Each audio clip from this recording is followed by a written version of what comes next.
हे अर्जुन, यही ब्रह्म स्वरूप में अवस्थिति है। इस अवस्था को पाकर मनुष्य संसार में मोहित नहीं होता। अंत में भी इस ब्राह्मी स्थिति में प्रतिष्ठित रह वह ब्रह्म स्वरूपता के आनंद को पाता है। यही ब्राह्मी स्थिति है, जिसको कभी स्थित प्रज्ञता बोल सकते हो, कभी निर्ममता बोल सकते हो, कभी निष्काम कर्मयोग का पालन बोल सकते हो। यही ब्राह्मी स्थिति है। इसके विषय में फिर से एक यहाँ पर विशेष बात, अंत की बात कर रहे हैं यहाँ पर श्री कृष्ण, और जो हमारे सामने अनुवाद है वहाँ पे अंत काल को शारीरिक मृत्यु कहा गया है, अनुवाद में नहीं। देखिए, कृष्ण कह रहे हैं कि ब्राह्मी स्थिति को जो पा लेता है वो मृत्यु के समय भी इसमें प्रतिष्ठित रहता है और आनंद पाता है। आपका आनंद क्या शारीरिक मृत्यु छीनती है? आपको अभी, आप आनंद में हैं क्या? अभी नहीं, आनंद में तो नहीं है। आप मर रहे हैं क्या? अभी आप मर भी नहीं रहे हैं। इसका मतलब आपका आनंद छीनने वाली बात शारीरिक मृत्यु नहीं, कुछ और है। शारीरिक मृत्यु तो किसी एक पल में आपका आनंद छीनती होगी, पर आप तो आनंद विहीन सदा रहते हैं। तो फिर कौन आपको परेशान करे रहता है? अंतकाल, वो परेशान करे रहता है। अंतकाल माने वो क्षण नहीं जब आप 80 साल के हो जाएंगे और आप अपनी अंतिम सांस लेंगे, वो अंतकाल नहीं है। अगर वो अंतकाल ही बहुत बड़ी समस्या होती तो जिसको 80 साल में मरना है वो 75-78 साल तो आनंद में रहता कम से कम, अभी तो नहीं मर रहा। किसी और अंतकाल की बात हो रही है। मन है जहाँ सब आरंभ है, मन है जहाँ सारे अंत हैं, और मन में जो कुछ भी उदित होता है मन में ही उसका अंत भी हो जाता है। कृष्ण कह रहे हैं जब मन की लहरों का अंत हो रहा होगा, जब तुम्हारी आशाएं और पहचानें मिट रही होंगी, तुम उस समय भी आनंद में अवस्थित रहोगे अगर तुम्हें अपने ब्रह्म स्वरूप का ज्ञान हो गया है तो। आपको क्या चीज़ शांति से और आनंद से बिल्कुल उखाड़ कर फेंक देती है? जब आपकी कामनाएं अपूर्ण नहीं होती, अपूर्ण रह जाती हैं, चूर्ण हो जाती हैं, उस समय आनंद हो, शांति हो, ये सब बहुत दूर की बातें हो जाते हैं ना। तो आनंद से आपको दूर रखता है कामनाओं का अंत, न कि शरीर का अंत। शरीर का अंत तो एक बार होता है, कौन उसको लेकर के चिंतित व्यथित रहता है? रोजाना आप रहते हैं। आप आज दिन में 10 बार तनाव में गए होंगे, 10 में से कितनी बार आपका तनाव आपकी मृत्यु को लेकर के था? कितनी बार? बोलिए। हाँ, आप जब बीमार वगैरह हो जाते हैं तब जरूर अपनी मृत्यु के बारे में कभी सोच लेते होंगे, पर बीमार भी आप कितनी बार पड़ते हो? बहुत कम लोग होंगे जो 80 की जिंदगी जिए और 70 साल बीमारी रहें, बहुत कम होंगे।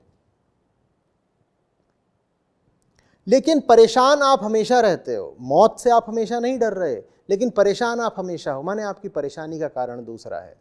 शारीरिक मृत्यु आपकी व्यथा का कारण नहीं, अन्य तरीके के अंत हैं जो आपको व्यथित करे रहते हैं। वो कौन से अंत हैं? मैंने एक प्रयास आरंभ करा है किसी दिशा में, क्या वो सफल होगा? कहीं उसका असफल अंत तो नहीं हो जाएगा? कुछ मिल गया है मुझे बड़ा रसीला, बड़ा प्रिय, बड़ा मोहक, कहीं उसका अंत तो नहीं हो जाएगा। मन विषयों को पकड़ता है और जिस भी विषय से उसे थोड़ा भी सुख मिलता है उस विषय को वो अमर कालातीत रखने की कामना करता है। कहता है जो मिल गया है ये छिने नहीं, पर इस आस का अंत हो जाता है। मन संसार के बारे में 1000 धारणाएं बनाता है, वो सब धारणाएं तथ्यों से टकराकर चूर हो जाती हैं। लो, धारणाएं भी मिट गईं। और ये सब कुछ प्रतिदिन होता है। वो सब कुछ जिसे आप चिरंजीवी करना चाहते हैं, वो सब कुछ जिसको आप बनाए बचाए रखना चाहते हैं, वो रोज आपकी आंखों के सामने मिटता है। बाहरी दुनिया तो छोड़िए, आपके भीतर रोज आपका अपना संकल्प भी टूटता है, मिटता है, बिखरता है। आप कहते हैं आज इतना कुछ कर डालूंगा, कर पाते हैं क्या? लो, हो गया अंत। और अंत लगातार होता रहेगा। कृष्ण यहां कह क्या रहे हैं इस अंतिम श्लोक में अध्याय के? कह रहे हैं अंत लगातार चलते रहेंगे, जो उठेगा वो गिरेगा भी। लेकिन अगर तुमने जान लिया कि ये उठने गिरने के प्रपंच से तुम अलग हो, तो इन सब खेलों के बीच, द्वैतों के बीच, धूप छांव ज्वार भाटा के बीच भी तुम शांत और आनंदित रह पाओगे। लेकिन जो आ रहा है तुमने उससे अपनी पहचान जोड़ ली, जो जा रहा है तुमने उससे अपना संबंध जोड़ लिया, तो फिर तो भूल जाओ कि शांति। समझ में आ रही है बात?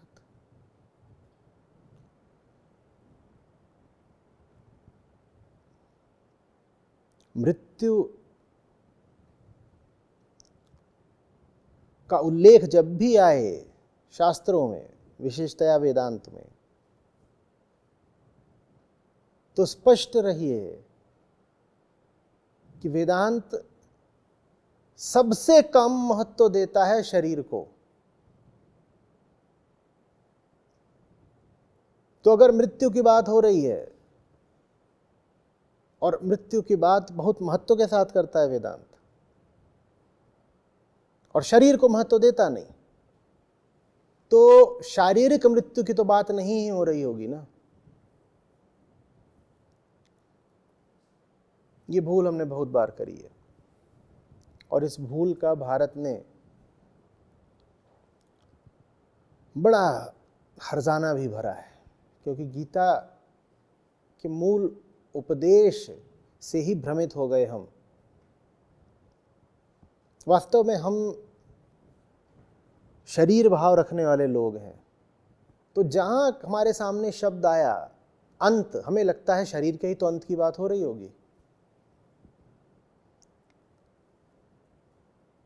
क्यों? क्योंकि हमारे मन में हर समय शरीर ही नाच रहा है। देहाभिमान यही है ना, तुम्हारे मन में हर समय शरीर ही शरीर नाच रहे हो। तो अंतकाल शब्द तुम्हारे सामने पड़ा, तत्काल तुमने उससे क्या निष्कर्ष कर लिया कि शरीर के ही तो अंतकाल की बात हो रही है। नहीं, गीता का ये सारा प्रवचन शरीर को थोड़े ही दिया जा रहा है, ये सारी बात मन को समझाई जा रही है। तो मन के ही अंतकाल की बात हो रही है। शरीर थोड़े ही लाभ पाएगा कृष्ण का संदेश सुनकर, लाभ तो मन पाता है ना।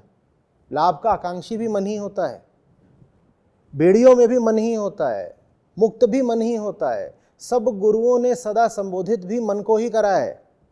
तो शरीर की मृत्यु का क्या अर्थ? कुछ नहीं, उसकी बात हो ही नहीं रही यहां पर।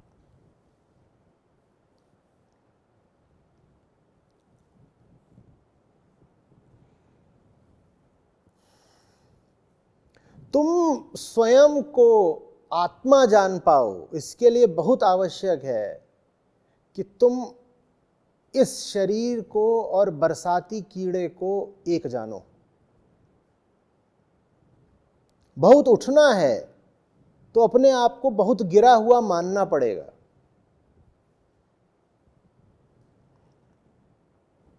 पहले मानना पड़ेगा कि हमारा जीवन, हमारा जन्म, हमारी कामनाएं, हमारी वासनाएं और हमारी मृत्यु बरसाती कीड़े जैसी ही है, इससे ज्यादा कुछ नहीं। हम जिसने मान लिया कि देह तो बरसाती कीड़े की ही मिली है हमको, वो बरसाती कीड़ा होने से मुक्त हो जाता है। और जो ये नहीं जानता, जो मानना नहीं चाहता कि बरसाती कीड़ा भर ही है ये देह, वो पूरा जीवन फिर कीड़ा ही बनकर जीता है। जो जान गया वो कीड़ा है, अब कीड़ा नहीं रहा वो। और जो मानने को तैयार नहीं कि कीड़े से हटकर कुछ और नहीं हम,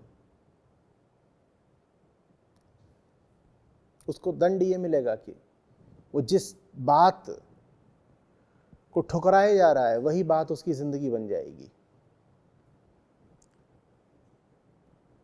तुम नहीं मान रहे कि तुम कीड़े हो, तुम पूरी जिंदगी कीड़े की जियोगे। तुम हंसने लगो इस देह पर, तुम हंसने लगो अपनी भावनाओं पर, तुम हंसने लगो अपने सब क्रियाकलापों पर, तुम हंसने लगो अपने विचारों और उद्देश्यों पर, तुम हंसने लगो अपने संबंधों, अपनी कामनाओं पर, और कह दो कीड़ा, कीड़ा हूं मैं। क्योंकि जो कुछ तुम कर रहे हो वो कीड़ा भी करता है। जो कीड़ा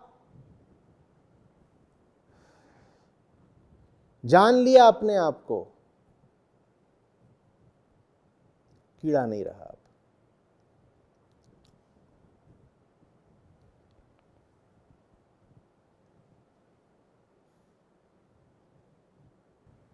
तीसरे अध्याय का आज आरंभ कर देते हैं। ट्रेलर दिखा देते हैं। आपकी उत्सुकता एक हफ्ते तक प्रज्वलित रहेगी। कैसे शुरू होता है तीसरा अध्याय? कर्मयोग। तो इतना समझा दिया श्री कृष्ण ने, इतना समझा दिया, जानो जानो जानो। तुम कौन हो ये जानो। तो अर्जुन क्या तर्क करते हैं? अध्याय का आरंभ किस तर्क से होता है? अर्जुन कहते हैं, अरे कृष्ण, अगर जानना ही सब कुछ है तो मुझसे करवा क्यों रहे हो? मैं जानूंगा ना, करने की क्या जरूरत है? श्लोक है, अर्जुन कह रहे हैं, हे कृष्ण, यदि कर्म की अपेक्षा ज्ञान श्रेष्ठ है तो हे केशव, तुम मुझे ऐसे हिंसक कर्म में क्यों ढकेल रहे हो, क्यों नियुक्त कर रहे हो? वृत्ति का खेल। अर्जुन के पुराने संस्कार चिल्ला रहे हैं, इतनी जोर से चिल्ला रहे हैं कि कृष्ण की आवाज सुनाई ही नहीं दे रही अर्जुन को। जो थोड़ा बहुत सुनाई देता भी है, अर्जुन उसका प्रयोग करना चाहते हैं कृष्ण को ही गलत, भ्रमित प्रमाणित करने में।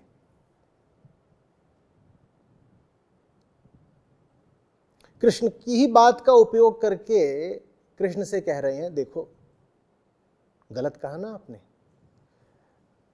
अगर कृष्ण गलत हैं तो कृष्ण की जिस बात का उपयोग करके कृष्ण को गलत सिद्ध कर रहे हो वो बात भी तो गलत है, तो कृष्ण गलत कैसे सिद्ध हुए? लेकिन जब मोह और संस्कार और अतीत चित्त पर हावी रहते हैं तो व्यक्ति को एकदम नहीं दिखाई पड़ता अपनी दुर्बुद्धि और अपने कुतर्क का खोखलापन।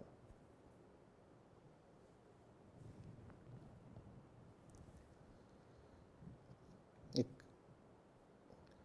सज्जन से बातचीत हुई थी एक शिविर में, आज से 3-1 साल पहले।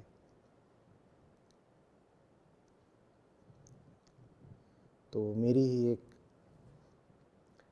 किताब ले आए, उस एक अध्याय से उन्होंने एक दो बातें पढ़ी, बोले देखिए आपने ही ऐसा कहा है और अब जो आप बात कह रहे हैं आपकी कही बात के विपरीत है, और आपने ऐसा कहा इसीलिए हम इस पर चले और फिर ऐसा ऐसा हमारे साथ हुआ। मैंने कहा आप जो मुझे बात सुना रहे हो उसका वो अर्थ नहीं है जो आप निकाल रहे हो। बोल रहे कैसे नहीं है? मैंने पढ़ा है, मैंने समझा है, ये जो लिखा हुआ है इसका वही अर्थ है जो मैं आपको बता रहा हूं। मैंने कहा नहीं, इसका वो अर्थ नहीं है जो आप समझ रहे हैं। बोल रहे हैं आप गलत बोल रहे हैं, इस किताब में जो लिखा हुआ है उसका अर्थ मैं बिल्कुल समझ गया हूं और वही है जो मैं आपसे कह रहा हूं। मैंने कहा बाकी सब बातें तो ठीक है पर वो किताब मेरी है, वो जो बात उसमें लिखी वो मैंने कही थी, तो शायद मैं थोड़ा ज्यादा जानता हूंगा कि मैंने क्या कहा। बोले नहीं, हम बता रहे हैं आपको आपने क्या कहा।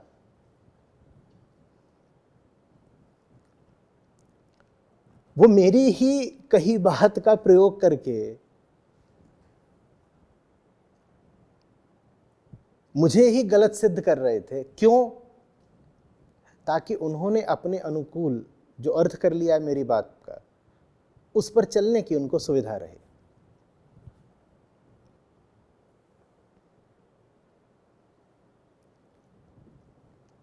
वो ऐसे 5-7 मिनट तक करते रहे।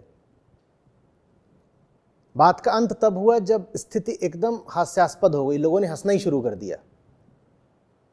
लोगों के लिए वो मनोरंजन हो गया, पर साहब को अभी भी नहीं समझ में आया कि लोग हंस क्यों रहे हैं। वो बोले लेकिन मैंने तो बहुत ध्यान से पढ़ा है, मुझे इसका अर्थ पता है। अंत तक यही कहते रहे। मैंने कहा पर मैंने कहा है ना, तो शायद मुझे भी पता होगा। बोले नहीं, मैंने पढ़ा है इसलिए मुझे पता है।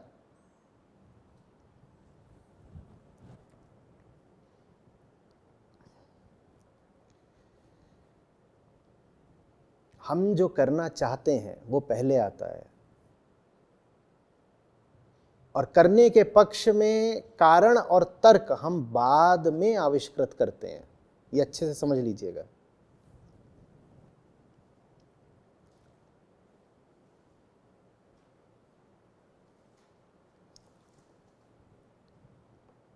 इसीलिए कई बार कोई व्यक्ति जो करने जा रहा हो उसके पक्ष में उसके पास जो भी तर्क हो आप उनको धराशायी कर दें, तो भी आप पाएंगे कि वो व्यक्ति करता वही है जो उसे करना है। और आप उससे पूछेंगे क्यों करा, तो ईमानदार होगा तो बोल देगा बस करना था।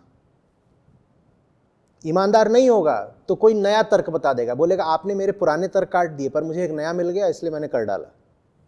तर्क की बात ही नहीं, ईमानदारी इसमें है कि बोल दो वृत्ति बहुत मचल रही थी कर डाला, और कोई तर्क है नहीं। वृत्ति का एक ही तर्क होता है, उसका मचलना। बहुत जोर से मचल गई कर डाला, और कोई तर्क ही नहीं है। क्यों अपना समय खराब कर रहे हो तर्क गढ़ गढ़ के? जरूरत क्या है? सीधी घोषणा करो। जानवर है, भौंकने का मन करा भौंक दिया, अब तर्क क्या बताएं इसमें?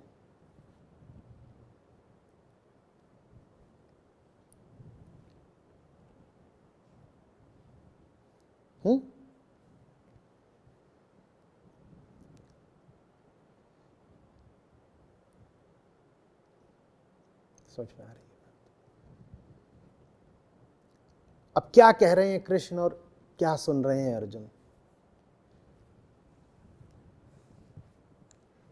कृष्ण समझा रहे हैं निष्काम कर्म योग, और अर्जुन कह रहे हैं आपने यही तो कहा ना कि कर्म से श्रेष्ठ ज्ञान है, तो मुझे ज्ञानी बन जाने दीजिए ना। मुझे योद्धा क्यों बना रहे हैं? मैं तो ज्ञानी बनने के लिए तैयार बैठा हूं, मुझे जंगल जाने दो। ये लड़ाई झगड़ा मुझे करना ही नहीं है। मैं जंगल जाऊंगा, मैं बाल घुटाऊंगा, मैं पंडित बन जाऊंगा, मैं अहिंसा का उपदेश दूंगा, मैं संत कहलाऊंगा।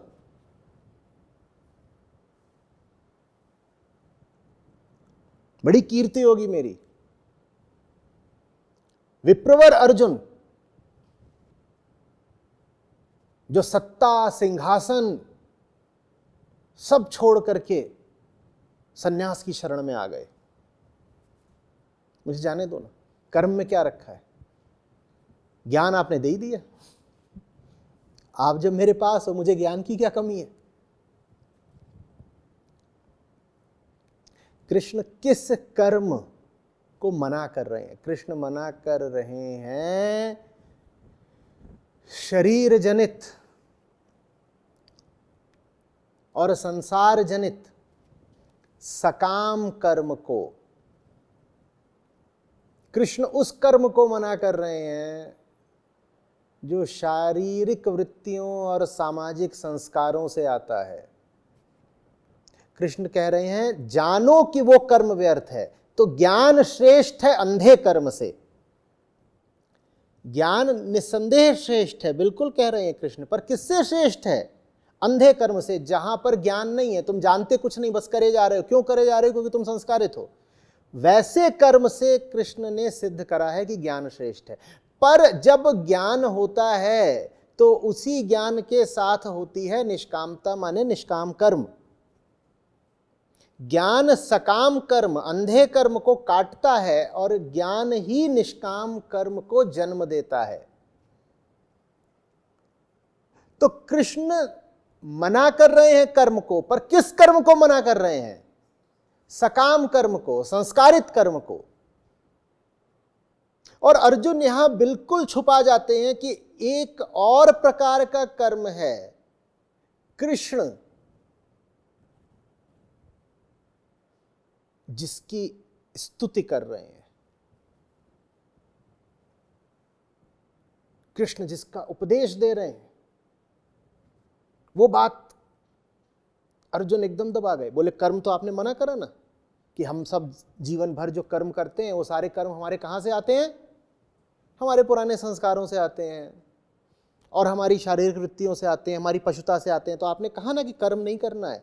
यहां तक तो ठीक कहा अर्जुन ने, पर कृष्ण ने कुछ और भी तो कहा है ना। क्या कहा है? कि जो ज्ञानी होता है वो कामना पर नहीं चलता, फिर वो निष्काम कर्म करता है। निष्काम कर्म की बात अर्जुन एकदम दबा गए, क्योंकि उसमें असुविधा है। कर्म की समस्या का यही आखिरी उत्तर है।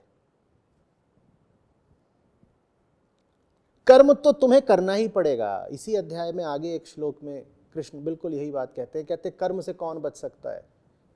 जिस क्षण तक सांस ले रहे हो, कर्म तो तुम प्रतिपल कर रहे हो, कोई नहीं बच सकता कर्म से। बस ये देख लो कि तुम्हारा कर्म आ कहां से रहा है। भीतर के बेहोश अंधेपन से, या तुम्हारी निष्कामता से। उसी निष्कामता को आत्मा भी कह सकते हैं, क्योंकि मन हमेशा कामुक होता है और आत्मा ही निष्काम होती है। आत्मा को कुछ नहीं चाहिए, क्यों? क्योंकि वो पूर्ण है। तो आत्मा सदैव निष्काम होती है। कर्म का प्रश्न व्यक्ति के लिए सदा बड़ा गंभीर रहा है। क्या करूं? अगर आपको मिलेंगे 10 समस्याग्रस्त लोग, तो उसमें से 8 का सवाल यही होगा, अब क्या करूं? उत्तर कृष्ण से सुंदर शायद ही कभी किसी ने दिया हो। वो मत करो जो तुम्हारा मन तुमको करने की तरफ फेंक रहा है। तुम्हारी अंधी वृत्तियां तुम्हें बेहोशी में नचा देना चाहती हैं, तुम नाच मत जाना। तुम जानो अपने आप को। वो जानना ही आत्मा है, बोध ही आत्मा है। और जब जानोगे तो उस जानने से एक नया साफ सशक्त कर्म उठेगा, उसको निष्काम कर्म कहते हैं। तुम वो काम करो, तुम वो काम करो जो तुम्हारे बोध से फलित होता है, वो करो। लेकिन तुम्हारे बोध से फलित कोई काम तुम तब कर पाओगे ना, जब पहले तुमको दिखाई दे कि जो काम पहले से कर रहे हो वो बेहोशी से आ रहा है, अंधकार से आ रहा है, अज्ञान से आ रहा है। इसी को तो बोध कहते हैं, जानना। जान गया कि मैं अभी तक जिस राह चल रहा था वो राह मेरी है ही नहीं। जान गया कि मैं एकदम बेहोश हूं, और जीवन पथ पर लड़खड़ाता, लुढ़कता पुढ़कता, ठोकरें खाता, पता नहीं किस दिशा को बढ़ा जा रहा हूं। मैं जान गया, मैं जग गया। जगने के बाद मैं गति करूंगा। अब वो गति अलग होगी, उस गति को कहते हैं निष्काम कर्म। निष्काम कर्म है एक जगे हुए आदमी का जीवन, और जो कुछ भी करता है उसमें निष्कामता होती है। कामना अंधी है, क्योंकि कामना तुम्हारी है ही नहीं। कामना में कोई बोध नहीं, कामना में कोई प्रकाश नहीं। तुम्हें पता है तुम्हारी कामना कहाँ से आती है, तुमने चयन किया अपनी कामना का, बस आ जाती है, छा जाती है। इसलिए उसको कहते हैं अंधी। उसे कुछ नहीं पता, उसको बस ये पता है कि चढ़ जाना है, पकड़ लेना है, छा जाना है, पूरा अधिकार कर लेना है, कब्जा जमा लेना है और जीव को अपना गुलाम बना लेना है।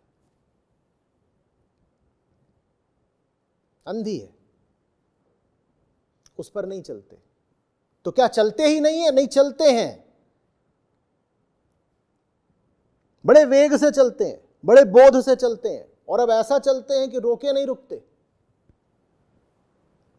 आत्मा से चलते हैं, निष्कामता से चलते हैं।